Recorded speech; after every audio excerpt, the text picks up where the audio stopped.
Senior Rotax. Let's take you through the starting order. Oscar Christensen will start on pole position and will be joined by Francis Baptiste Schneider on the front row. Theo Eriksen and Mats Johan Overhoff, row number 2 with Tim Stipitz and Louis Jouin rounding out the top 3 rows. Alfie Briggs and Miro Halika, row number 4.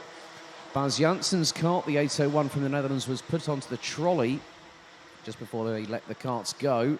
Aymeric Boré due to start on 10th position. Behind Aymeric will be Scott Westhovens and Lilian Richard. Anthony Bilou has not crossed the timing beam, so I would imagine that he will not be starting. Tom Bouou, Kylian Ferret, Stefan Lemonot due to start 14th, 15th and 16th. Ahead of Arthur Roche, Kieran Kay, Larkeron Sorensen and Beat Dorrestein, with Roche and Dorrestein not coming out of the pre-grid, so might have opted to not start.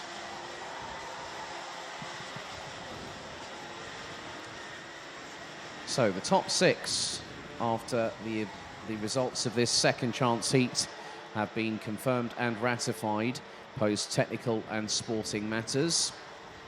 We'll then proceed to the first of 2 Senior Rotax finals taking place at 12:05 local time here at Val d'Argenton, the second round of the Euro Trophy season.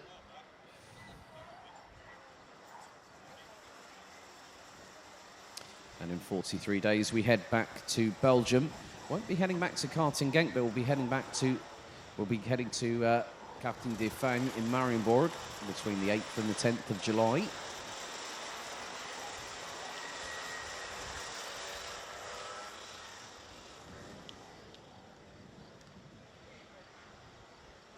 So drivers making their way round the final corner into the tram lines. Revs rise, noise increases, lights are out. We're off and racing here on finals day, and it's a run down to Clubhouse for the first time.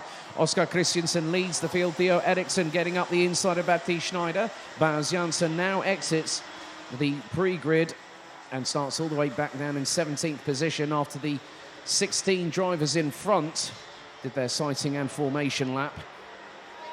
Down the back straight away we go for the first time of asking. Looks like Tim Stipitz has got his way up into 3rd position. And the 340 of Larkeron Sorensen has stopped out on track. And that is on the right-hander onto the back start finish, back straight away on this 1,280-metre circuit. There's the top 4 very close together. Christensen leads ahead of Schneider. Eriksen and Overhoff rounding out the top 4 positions. Well, it's actually Alfie Briggs. Baptiste Schneider up into 5th place. Louis Jouin in 6th. Miro Halika. Scott Westhovens round out the top 8. Mats Johan Overhoff now finds himself in 9th position.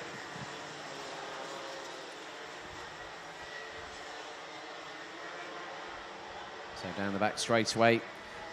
Looks like Alfie Briggs has got himself up into 3rd position in the meantime. So the 382 from the United Kingdom, based out of Banbury in Oxfordshire, looking to try and move to the front of the field. But it's Oscar Christensen and Theo Eriksen leading the charge. And in the top 6 at the moment, it's Tim Stipitz. Well, it's Alfie Briggs, Tim Stipitz, Baptiste Schneider and Louis Jouin rounding out the top 6. Miro Halika is on the bubble of maybe getting in. It's Alfie Briggs in the slipstream of Theo Eriksen heading down into Clubhouse. Eriksen goes defensive. Stipitz right on the back bumper. Also, along with Larkeron Sorensen, Kieran Kay's weekend has come to an abrupt end. The 343 from KR Sport will not be taking any further participation in the race itself, as we're down into the last 7 minutes and 55 seconds. Top 4 line astern through the double right-hander off of the back start finish, back straight away. And Alfie Briggs looking for the move up the inside of Theo Eriksen, and that's going to open the door for Tim Stipitz. And the Austrian also gets through. So a change from 2nd to 4th position at the drop of a hat for Theo Eriksen from Norway. Baptiste Schneider looks to be closing in on them as well. In the 5th place, Gillard Chassis on the 386. And there's a fight happening between Louis Jouin in 7th and Miro Halika from Finland. That's for the last place in the top 6. Just over 7 minutes to go, plus an additional lap. So we're down, we were down to 17 starters. because Bilou, Horsch and Dorrestein did not take to the pre-grid. Kieran Kay and Lakeron Sorensen out on the very first lap. Fastest lap of the race so far, Alfie Briggs on lap number 2 was a 51.536 second lap time. Now he's charging after our race leader, because now it's Theo Eriksson, because Oscar Christiansen has dropped all the way to 4th position. And Alfie Briggs looks to have now taken the lead, having got through past on Theo Eriksson for the lead of the race itself.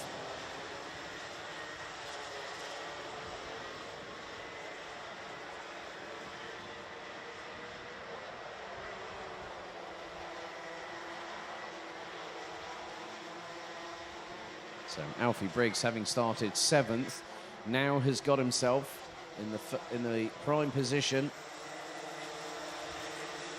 of being at the sharp end of the field. Theo Eriksson is just behind in the number 380 from Dams Racing as they hurtle their way through the final right-hand sweeper that brings them back onto the start-finish straight.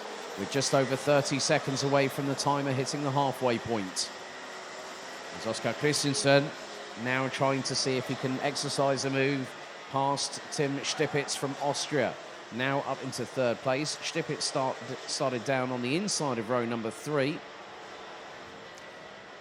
He's a little bit further back. I think that's Louis Juin ahead of Miro Halika from Finland. And then Halika loses another position, this time to the 8.10 of Lilian Richard on the Tony Kart chassis. So they make their way through Dunlop, the final hairpin at the top right-hand corner of the circuit.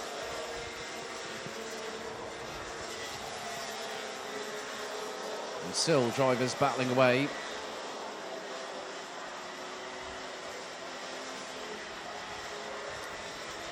So Miro Halika now finding himself in 8th position and outside of the top 6 as we've got 4.5 minutes remaining on the counter plus an additional lap.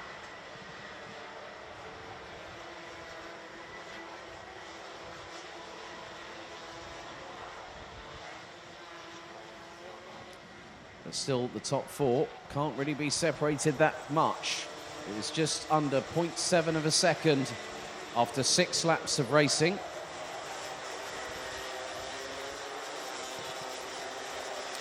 Alfie Briggs starting to pull away from Theo Eriksson.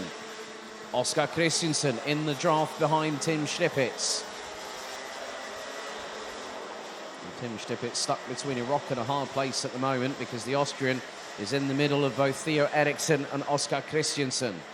That's the battle for 2nd, 3rd and 4th as Alfie Briggs has extended his lead to just under 0.37 of a second as they hurtle their way down the back straightaway once again on lap number 8 of this race. Baptiste Schneider has dropped away from the quartet in front, but now that Stipitz and Christensen are battling, this is going to give the number 386 an opportunity to close on in and maybe have a crack at the top 4. Louis Juin is a further 0.959 seconds adrift in 6th position, but is only 0.3 ahead of Lilian Richard in the 8.10 entry.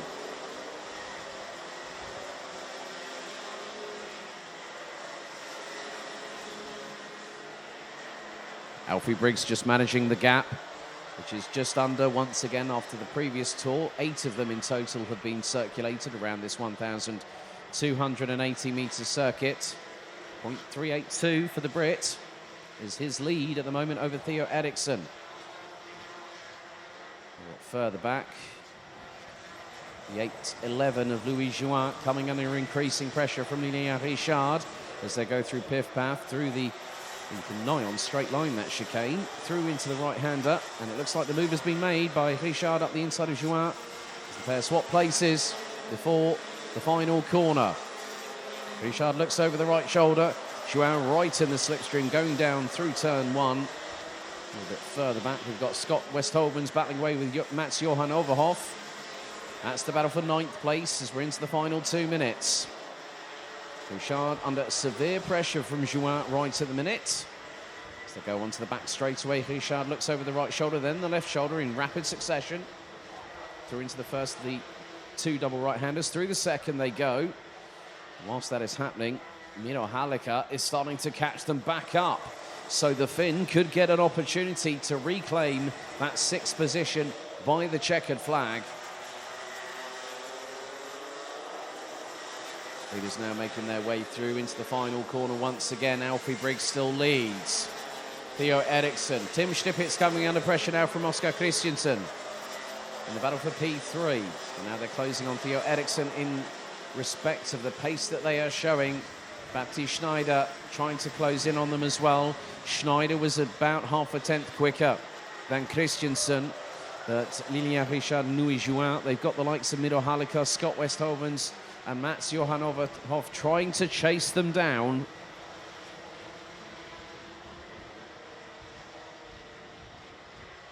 Not much longer until this race concludes. Still a great battle.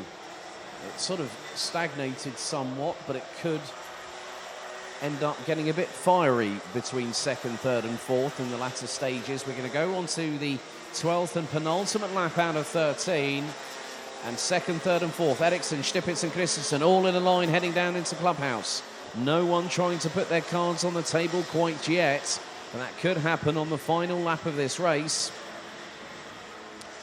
What's more, Lilian Richard still hanging on ahead of Louis Juin for that 6th place, but up the inside goes the 8-11 through the hairpin onto the back straightaway to take that position. And here comes Miro Halika and tussles, and all of a sudden it's a 540-degree spin for Miro Halika, who looked to go up the inside, got squeezed and turned and ended up turned around as a direct result. Halika had a good run on Richard on that particular occasion, but that means that both their chances of getting through into the top 36 in senior Rotax have fallen by the wayside. Last lap board is out and Alfie Briggs has a lead of 0.65 of a second. Eriksson still defending ahead of Stipitz and Christensen. I think their tactic is just to keep it on the road. And Louis Juin has Lilian Richard right up close as they go down the back straightaway for what's going to be the final time. Alfie Briggs heads into the double right-hander. I would think that Eriksson, Stipitz and Christensen would be very, very wise indeed not to do anything silly at this moment, because they're going to make sure that they get themselves through to that final without a front-fairing penalty. Oh, and there's more dramas. Louis Juin and Lilian Richard have just come together once again. They've come together this time. Juin out of the kart and Richard, and that was coming through into the penultimate chicane. But in the meantime, Alfie Briggs takes the victory by 0.864 seconds.